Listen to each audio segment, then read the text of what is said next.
We're wrapping up the final day of Asset Day here at Riot Games with coverage brought to you by Alienware. I'm joined right now by Sven and Zeyzal, who are now wearing a different shade of blue than the last time I saw them. What's been going on? How'd you guys end up over here? You can go ahead, Zeyzal. I think both Cloud9 and us were both looking for a change of pace, I guess, and I think EG just fit in well for both of us. I mean, for me it fit in well, and I think for Cloud9 it was what they wanted to do as well. So yeah. So I mean that's interesting because I think a lot of people didn't have context. They were like, okay, is Jack just selling these players and trying to cash in on it, or is this something you guys wanted? It sounds like that you guys wanted to try a different team. Yeah.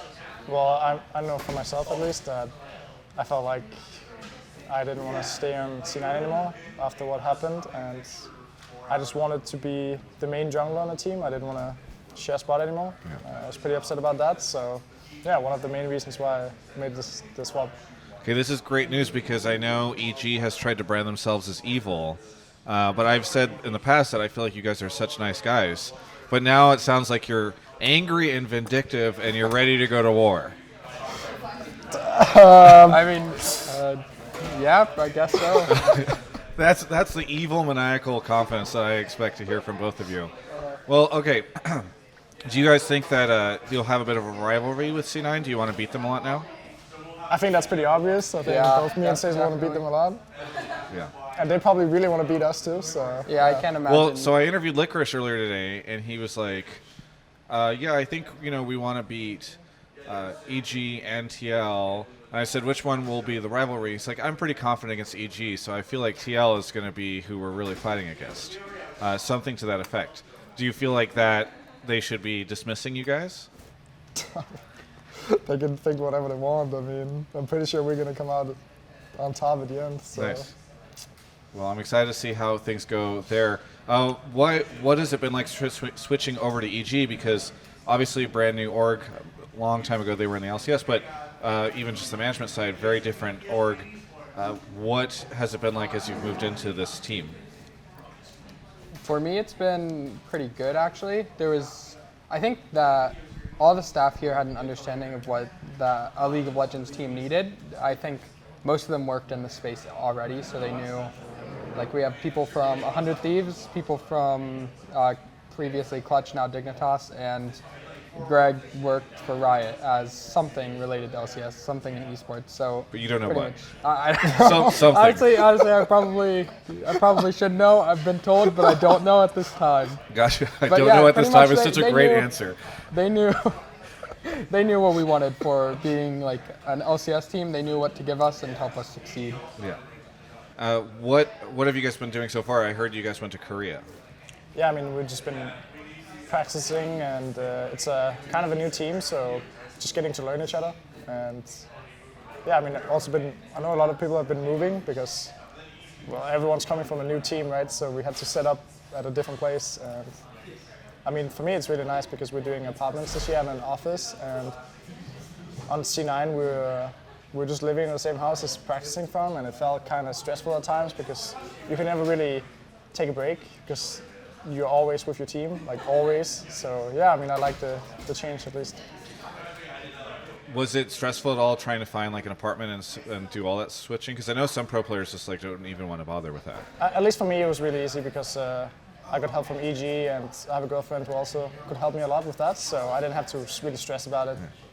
Are you guys doing any roommate situation, or are you guys? Yeah, we all have roommates. So It's Kumo and Dennis, and then Definitely and I, and then I believe Bang and Irene, and then Jizuke and Brandini. Was there any reason? Did you guys say like, "Hey, do you want to be my roommate?" Was this like a prom date kind of situation? Honestly, Kumo was the dream roommate. I think everyone was trying to get. He was the bell at the ball. I mean, he's just quiet and doesn't really do anything. So I mean, definitely was a good option too. Okay, good. Yeah, good save, because you don't want him to see this interview and then be like, "What the hell?" I didn't consider that actually, but yeah, that definitely was my first option. Yes, good save. Good save. Right after Kumo. Yeah, but I mean, realistically, did you guys go approach each other and have to figure out how, like, who was going to live with who? No, actually, Andrew just told me to ask Kumo, so I just asked Kumo. So I don't know. He's like, but he didn't suggest it. He didn't approach the two of you. He just said you should go ask him. He strong-armed him. Okay. So I just asked Kuma, and he was like, all right, sure. Do you think this was I assume Andrew manager? Yeah. Yes. Okay. General manager. General manager. Do you think this was a situation where Kumo went to Andrew and said, "I'm nervous to ask Dennis to live with me," and then I Andrew went to you? I guarantee Kumo was not planning a single thing. And honestly, he probably would have, if given the opportunity and not forced into it, he would have just strolled back to LA with no place to live. Okay. So he's just trying to Andrew help was you out. probably trying to push Kumo Yes. into the right position. Sounds about right. Yeah. Well, what's so funny about this? Like, it's obviously people are mostly looking at the LCS roster, but there, if you look at the whole team, there's like a ton of C9 stuff going on here. You guys still have right now. I feel like I'm interviewing C9 players in a sense because the culture, you guys kind of messing with each other and all that. I mean, it almost kind of feels like C9 had this like schism, and some of you have broken off to become evil geniuses, and others have stayed. I don't know. How do you view this whole relationship now? I would say there are certain pieces of the environment that will now lack in C9, and I think that obviously Sneaky's a big part of it, but yeah, I think it definitely rubbed off on all of us. So now I think C9 might not actually be that. It's kind of hard to tell. Like, Yeah. Blabber's pretty wild, but other than that, I don't really get that feeling from them. Like, it was mainly Sneaky Mainly carrying Sneaky that. with that vibe. where- Yeah. So is EG going to become like the troll team now in the LCS because that's all you guys? Well, we're hang gonna out have to still? find our own thing. I feel Okay. like. Yeah, because yeah, we can't just. Well, we right kinda now steal there's a lot. Sneaky's thing. There's a lot. I mean, you did when you were on Cloud9. You definitely stole Sneaky's thing. Yeah. But now, okay. So then, what is your new thing? Have you figured it out? Yeah, Yeah. Okay. We're evil. Yeah. Yeah. What, could you describe how you're evil? Because this is something I asked Nicole in the interview at the beginning because she was like, "Oh yeah, we're here to be evil." I was like, "You picked up some of the nicest players." What was her answer? I don't even remember at the time. Oh. Yeah, she didn't have a great one, I think. So, Okay. no, I think she was like, you don't know. They're more evil than you might suspect or something. I think that's what she was. I'll have to go with that answer. Okay, We're- behind we're the scenes. more Oh, evil you than wanted her you answer guys. so you could just steal Yeah, it. yeah. Okay. All right. Well, has there been any discussions at EG because they are very clearly trying to establish like this is the evil team? Have you guys had any conversations like, okay, we're going to trash talk more of the split or anything? Not really, no. Okay. I mean, there was a content idea thrown out earlier that was right when we got here. You remember that idea? I don't really know. Oh, well, they want to do some content around it for Okay. sure. So they are trying to like push the image a bit, but it hasn't been like you guys must act like this with your interpersonal exchanges and interviews. Okay. Well, hopefully they do. I would love to see just you guys as bad boys, I want Dennis to get a tattoo like on his neck or just like sleeves or something like that. And come in as just destroy people. All right, getting back into it. So you seem pretty confident against Cloud9, but what do you think about EG? Because it feels like we were talking about this on Hotline League, and I think some folks were saying EG is kind of like the coin flip team, where it's like we don't really know if you guys are going to be bottom half, top three. Where do you see EG placing, especially maybe even out the gate? I mean, I'm pretty confident, so I feel like we're definitely going to be a top 3 team.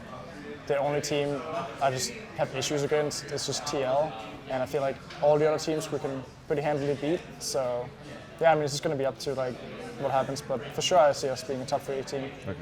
I think a lot of it comes from people not knowing specifically like Bang from 100 Thieves, Jizuke from Vitality, and then even with me, there was a lot of concerns with my play. So it's like, and I can say that Bang and Jizuke are great players. Like, honestly, I wasn't really knowing what to expect with either because obviously you can't isolate a player from their surroundings that easily. But Jizuke is like, he's just an insane player, like mentally insane in game, and his gameplay is insane too. So.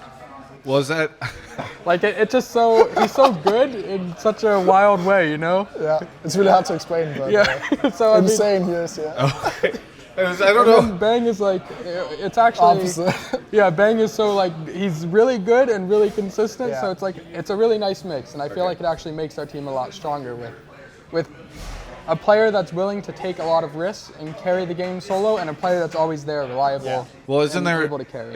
usually a risk in that where you're like, The mid laner runs off and dies while the ADC's like in the back, like. I mean, he doesn't like. They work together, and honestly, a lot of their plays when they get together on the map turn out good because it's like a stable voice with the wild side. Yeah, who's is it Bang holding back Jizuke like on the leash, or is it like Jizuke leading Bang on? I think to hold back we try to hold them all back, but I would say that so the whole team is trying to stop. Jizuke does try to lead Bang into some interesting scenarios when it's just them two left. All right, but you're not giving me a lot of confidence that these are. It sounds like it takes a lot to hold him back from making some crazy. It does take a lot to hold him back, but the reward is very, very, very high. Okay, all right.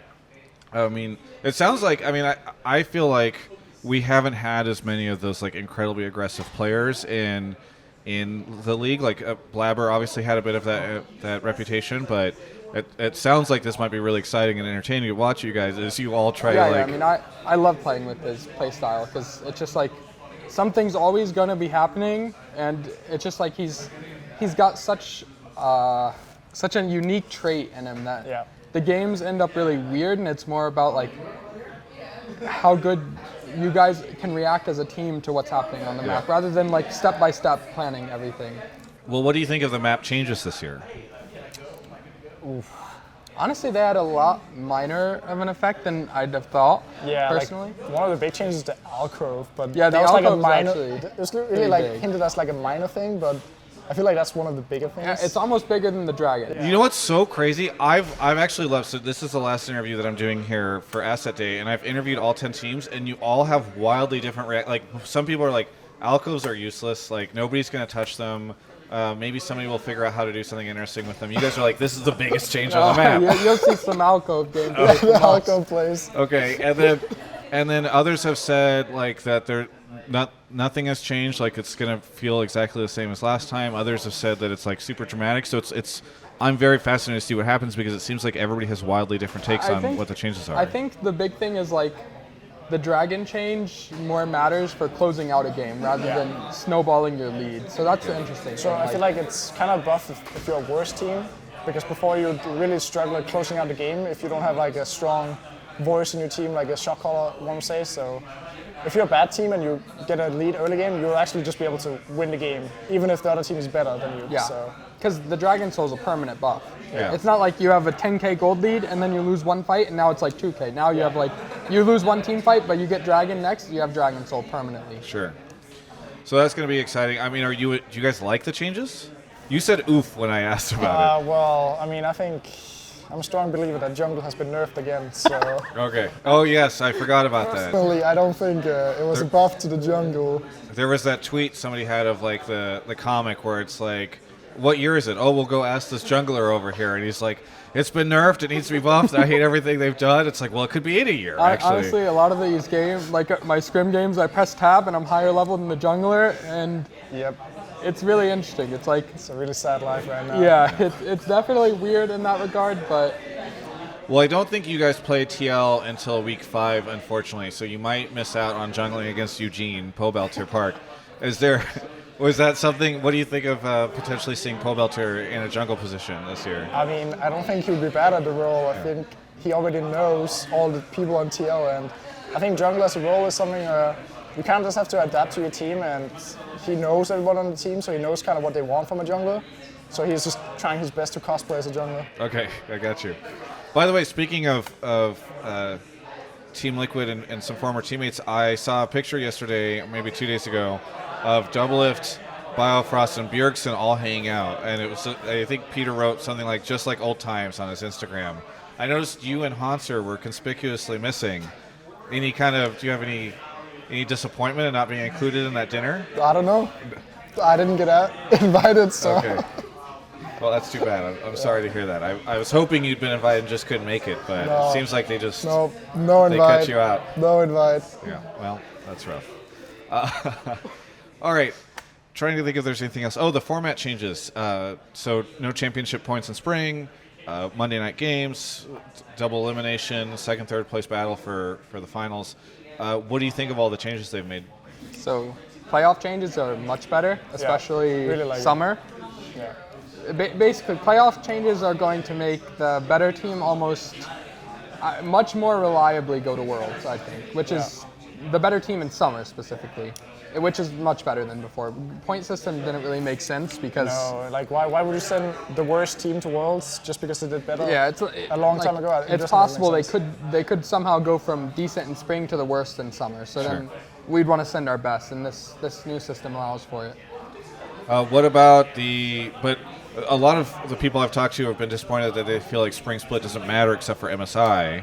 Does that weigh on you I at feel all? like a lot of people already thought that, even though there was points. Yeah, for summer. Everyone's always saying, yeah, it's just spring. It's just spring split. Who cares? Yeah. Summer's what really matters. So I don't really see the big change. Yeah. Okay, Monday night games. We haven't tried it before, so obviously can't really say. Yeah, but I mean, you. So like one thing a lot of the pros have brought up is like, oh, Sundays are going to be like it's going to be awkward if we don't have a game on Sunday and we have this like dead day. Yeah, no, it's going to be a little awkward in that regard because we have to scrim on a Sunday now, and then like, Tuesday is going to be day off. So it's going to like. Is that the new schedule? Tuesday's just day off, or is it like we have- alternating? if we have games on Monday, then Tuesday's going to be day off, and we have 3 Yeah, days until CS. So Okay, so yeah, I guess it's kind of weird with our schedule, but yeah, on Monday night it's the big games, or I don't know. We just Monday have a Night game League, on Monday. yeah. I think I heard that every team plays on Monday at least twice throughout the split. So I mean, it seems like everybody gets a chance at least at some point in time. So this week on Hotline League, we had a caller call in, and he was like, "I think EG is going to have the best brand in League of Legends." And I know you guys are more focused on the game, but just based off your experience with EG so far, do you think that that's a fair statement? I mean, what do you think fans should expect from EG as an organization and team based off your experiences? Well, I mean, I think EG seems very professional on that first side, and I know the branding side or whatever have very broad goals. So I'm just excited to see if they can make it happen. Yeah. Nicole seems very adamant on something, so I think she has a good idea in mind, and I think that can transpire into something really nice for our brand. I'm not really I'm not sure the exact details of it, but some of the stuff seems wild. Like I was hearing about one of her content shoots today. Yeah. So. Okay. Well, I'm excited to see what comes out from the team, and excited to see what your performance looks like. Is there anything you want to say to any of the fans out there? Thanks for supporting me, guys. Zeyzal, no words, just the thumbs up. Go Evil Geniuses. You can check out the rest of my coverage of all things esports right here on my YouTube channel. Thanks so much to Alienware for sponsoring that interview just now. Really appreciate them. Movement as well. Alienware's got a bunch of cool stuff. They showed some really cool things over at CES. You can go check out their site and the link below. That actually helps me out a ton whenever you do that. Alienware.com/Travis. And by the way, please subscribe to the channel. We're trying to hit 200K subscribers this year. It's really helpful. 200K in 2020 would be fantastic. And we've got a ton of LCS coverage coming, so that really helps us out. Either way, thank you so much for watching this video, and we'll catch you next time.